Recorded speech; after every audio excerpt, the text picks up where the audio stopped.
Assalamualaikum warahmatullahi wabarakatuh. Halo anak-anak semuanya, apa kabar? Semoga sehat selalu dan pada pembelajaran kali ini anak-anak akan belajar dengan Bu Ismi. Kita akan belajar IPAS bab 2 harmoni dalam ekosistem, topik A memakan dan dimakan. Sudah siap anak-anak? Nah, selanjutnya kita akan membahas tentang rantai makanan. Apa sih maksud dari rantai makanan? Nah, mari kita bahas bersama-sama. Nah, selanjutnya kita akan membahas tentang rantai makanan. Apa sih maksud dari rantai makanan? Nah, mari kita bahas bersama-sama. Selanjutnya yang akan kita bahas adalah komponen dalam rantai makanan. Yang pertama ada produsen. Tumbuhan menggunakan energi cahaya matahari untuk berfotosintesis. Proses fotosintesis pada tumbuhan menghasilkan makanan sendiri. Oleh karena itu, tumbuhan disebut sebagai produsen. Komponen selanjutnya adalah konsumen. Binatang herbivora memakan tumbuhan untuk mendapatkan energi berperan sebagai konsumen tingkat 1. Sedangkan binatang karnivora memakan binatang lain berperan sebagai konsumen tingkat 2 dan seterusnya. Komponen yang terakhir adalah dekomposer. Pengurai atau dekomposer merupakan makhluk hidup yang berperan menguraikan senyawa organik atau bangkai, daun busuk, dan lain sebagainya menjadi nutrisi yang tersimpan dalam tanah. Contoh pengurai diantaranya bakteri, jamur, dan cacing tanah.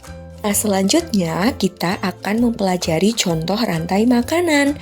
Yang pertama, rumput menghasilkan makanan dari fotosintesis. Rumput sebagai produsen. Selanjutnya, rumput akan dimakan oleh belalang. Belalang ini sebagai konsumen 1.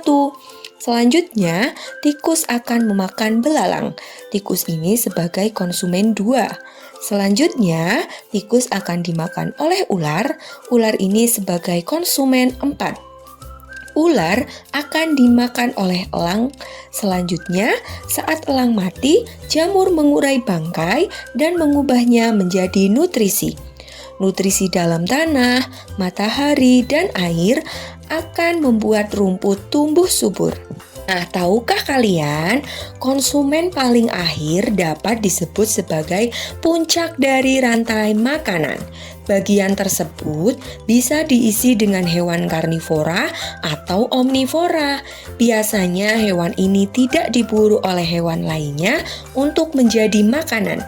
Umumnya mereka mati karena waktu, bertarung dengan predator lainnya saat berburu makanan atau diburu oleh manusia.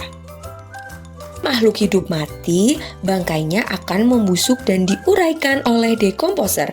Hasil penguraian ini bercampur dengan tanah akan menjadi humus. Tanah yang mengandung humus sangat dibutuhkan tumbuhan untuk tumbuh dengan baik. Keberadaan dekomposer membantu mendaur ulang proses rantai makanan agar kembali ke tumbuhan. Dengan adanya dekomposer ini, proses makan dan dimakan dalam ekosistem menjadi siklus yang terus berputar. Contoh rantai makanan dalam ekosistem laut. Yang pertama, fitoplankton sebagai produsen. Selanjutnya, zooplankton sebagai konsumen 1, ikan kecil sebagai konsumen 2, ikan besar sebagai konsumen 3, dan bakteri sebagai pengurai. Rantai makanan tidak selalu memiliki urutan atau proses yang panjang.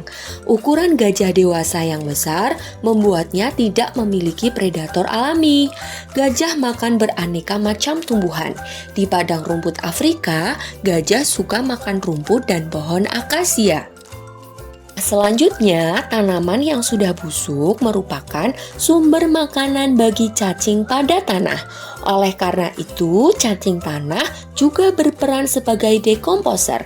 Pada cacing tanah, rantai makanan dapat terjadi sebagai berikut. Daun yang mati akan dimakan cacing tanah. Cacing tanah akan dimakan oleh burung. Nah, demikian tadi penjelasan tentang materi rantai makanan. Bagaimana anak-anak? Sudah jelas kan? Terima kasih ya sudah belajar dengan Bu Ismi. Sampai jumpa di pembelajaran berikutnya.